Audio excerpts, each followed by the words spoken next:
Assalamu alaikum everyone. Welcome to my YouTube channel Study Point. The previous lecture में असां conditions of even odd numbers can we discuss कई हुई C. But conditions असां previous lecture में discuss कई हुई C. The next condition असां वटि जेकी आहे वो condition number 3 आहे. Condition number 3 में छा आहे even number plus even number is equal to even number. जेकॾहिं को बि असां वटि even number आहे उनमें असां ॿियो even number ऐड कंदासीं असांखे जेको आंसर मिलंदो उहो छा मिलंदो even number. ठीकु आहे त वेरीफाई कंदासीं condition even number plus even number is equal to even number हाणे ज़ीरो असांजो छा आहे इवन नंबर आहे उनखे असां ऐड कयूं था टू सां त असांखे आंसर छा मिलंदो टू मिलंदो zero plus two is equal to two two असांजो छा आहे इवन नंबर आहे इवन खे इवन सां ऐड कयोसीं उनखां पोइ टू असांजो इवन नंबर आहे प्लस फोर फोर बि असांजो इवन नंबर आहे two plus four is equal to six six असांजो छा आहे इवन नंबर आहे उनखां पोइ फोर फोर असांजो इवन नंबर आहे उनखां पोइ प्लस कयोसीं सिक्स सिक्स भी असांजो इवन नंबर आहे तो four plus six is equal to ten थियो टेन भी असांजो इवन नंबर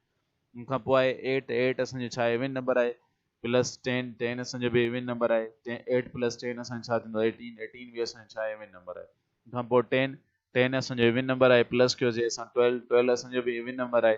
त ten plus twelve is equal to twenty two भी असांजो इवन नंबर आहे उनखां पोइ आहे ट्वेल्व